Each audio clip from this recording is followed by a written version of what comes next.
Assalamualaikum guys, it's your girl Syatirah and welcome back to my YouTube channel. So hari ni adalah hari untuk kisah seram Ketot. Dan bagi hampa yang baru dekat channel aku, jangan lupa untuk tekan button like, subscribe dan juga notification bell. Dan bagi yang dah buat semua benda tu, aku ucapkan ribuan terima kasih and love guys. And before it's getting too long, let's jump into our intro.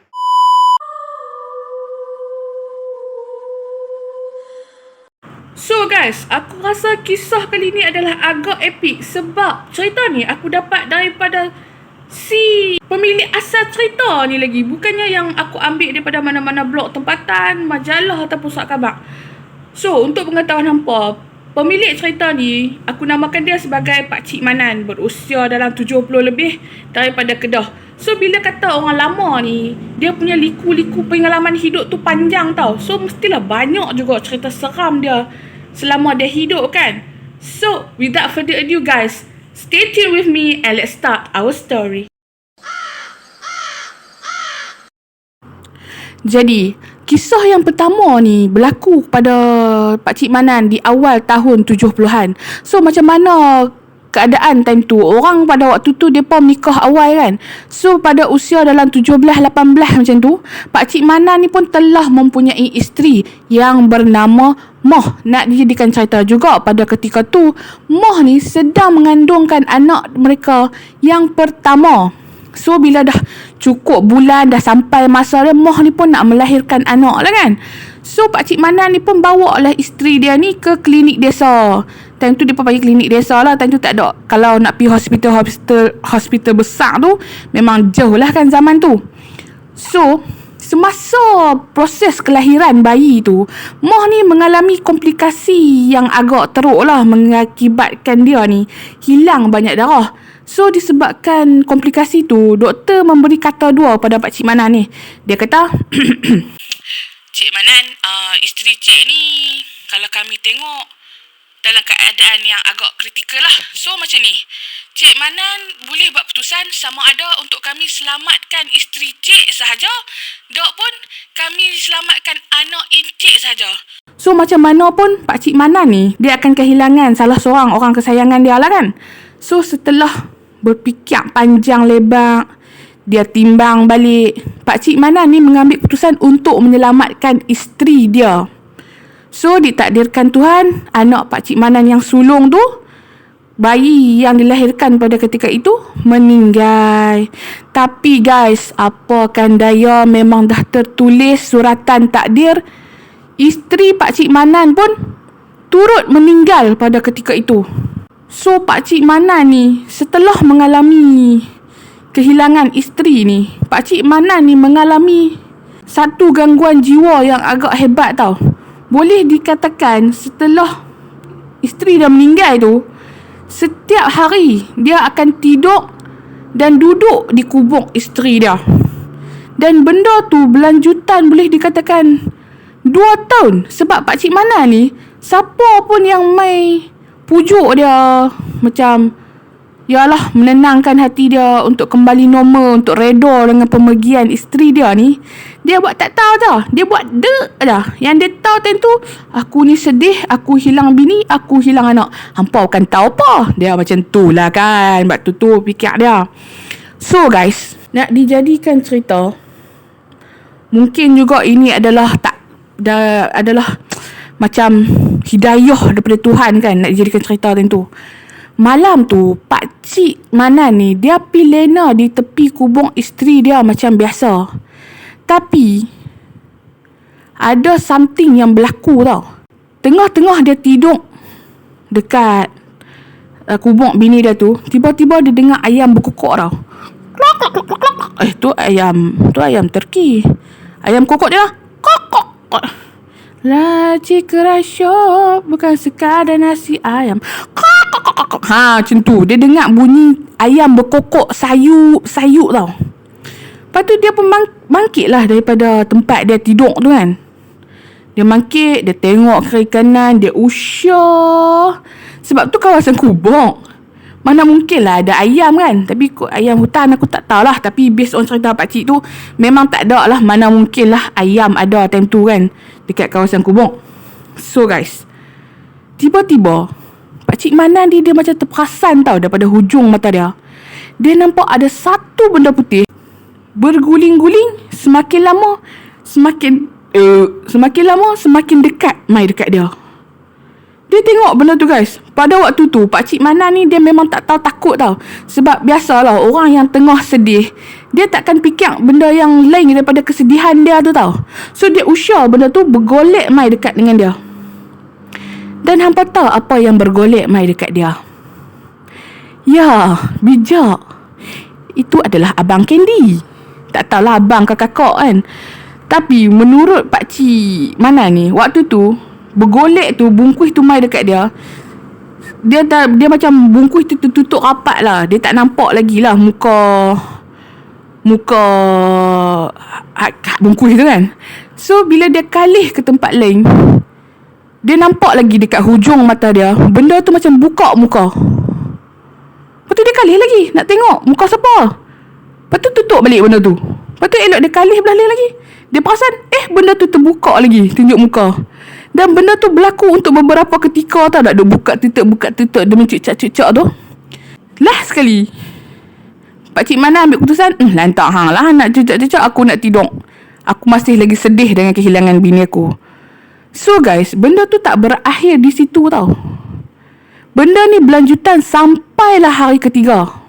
Dan pada hari ketiga itulah yang membuatkan akhirnya Pakcik Manan ni tersedar daripada kesedihan dia tu dan mengambil keputusan untuk berlalu daripada kubur isteri dia tu dan meneruskan kehidupan seperti biasa. Apa nak tahu apa yang jadi? Pada malam ketiga benda tu bergolek mai kat Pakcik Manan. Kan aku kata benda tu suka mencucak-cucak kan. Dan waktu kali terakhir dia cucak dengan Pakcik Manan tu, Pakcik Manan terperasan yang muka benda yang duk cucak-cucak dengan dia tu sama sebiji macam muka arwah isteri dia. So selepas daripada kejadian tu guys, apa yang Pakcik Manan nampak tu menyebabkan Pakcik Manan terfikir, mungkin ini adalah salah satu cara Tuhan tunjuk supaya Pakcik Manan ni move on daripada hidup dia, move on daripada kesedihan dia tu. So guys, aku rasa kemunculan kakak Candy ni adalah sebagai satu petanda di mana sebenarnya roh bini Pakcik Manan ni pun sebenarnya dia tak tenteram di sana, dan dia muncul tu sebagai petanda supaya Pakcik Manan ni dia move on daripada kesedihan tu dan reda dengan pemergian isteri dan juga anak dia. So sejak hari itu juga Pakcik Manan mengambil keputusan untuk move on dan kembali kepada kehidupan yang normal guys. Sebelum akhirnya Pakcik Manan ni menemui jodoh yang baru dan hidup biasa macam orang-orang biasa pada zaman tu. So guys, kisah yang kedua ni terjadi kepada Pakcik Manan di tahun awal-awal tahun 2000 macam tu lah kan. So kisah dia macam ni. Disebabkan kesukaran hidup pada waktu tu, Pakcik Manan mengambil keputusan untuk menerima upah punggah rumah tau. Punggah rumah ni maksud rumah yang dah memang ada tu, mereka akan buang atap, dia punya kayu, mereka akan buang sebab rumah tu tidak akan lagi diduduki oleh mana-mana individu kan. So Pakcik Manan dengan kawan dia ni pun buatlah kerja punggah rumah tu. Dan satu hari, kawan Pakcik Manan ni dia tak main kerja sebab demam.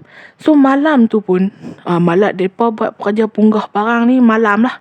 Sebab waktu siang tu masing-masing ada kerja azali kan.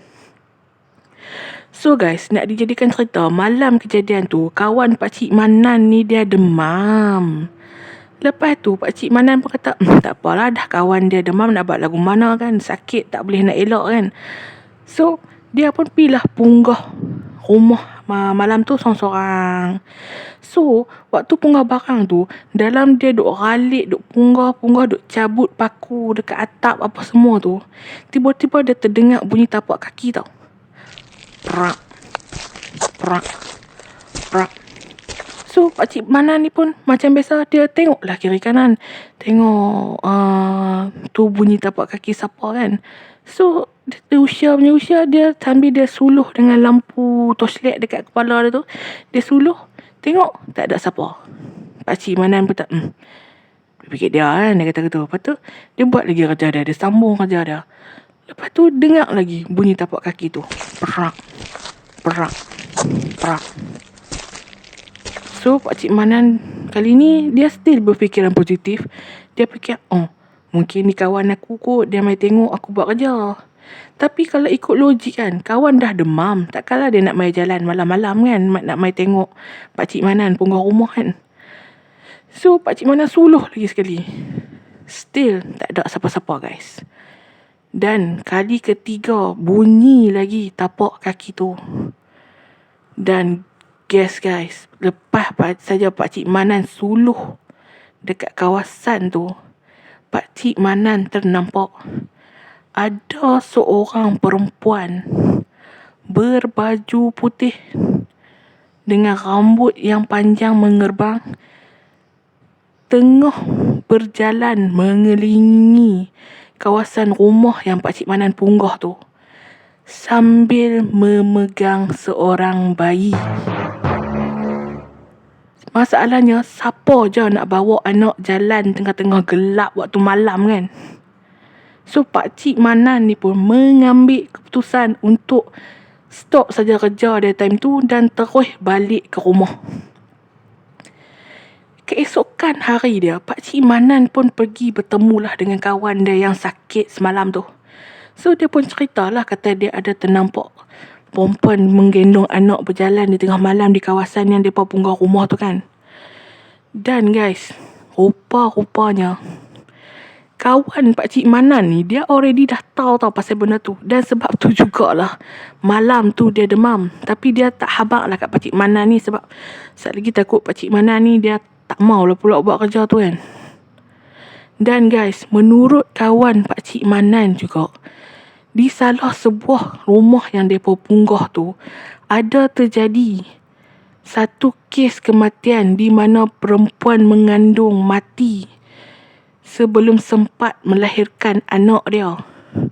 Dan menurut kata kawan Pakcik Manan, suami kepada perempuan yang meninggal dunia tu mengambil keputusan untuk ambil baju bini dia yang penuh dengan darah waktu meninggal tu dan bertindak dengan memerahkan limau pada baju tu dengan harapan bini dia akan kembali guys. Tapi aku tak tahulah kesahihan teknik ni kan. Macam bolehkah kita panggil roh balik bila kita perah limau kan. Tapi macam tu je lah menurut kawan Pakcik Manan ni. So sejak hari tu tahulah Pakcik Manan, tiap-tiap kali dengar tapak kaki berjalan keliling tu, dia tak suluh dah. Dia buat je kerja dia.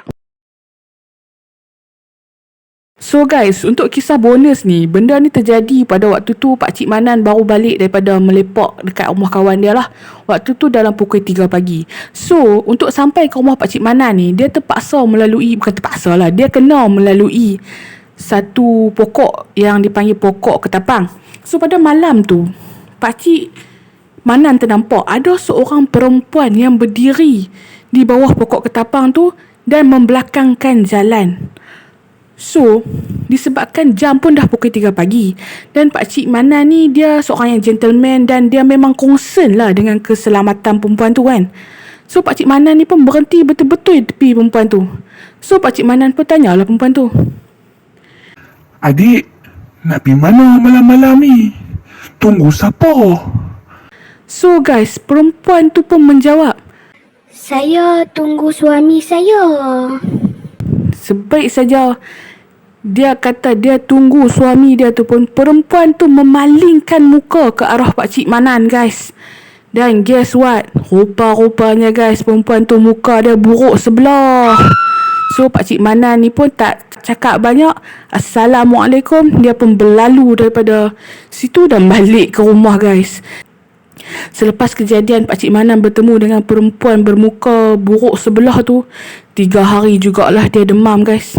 Gegar katanya, dedor.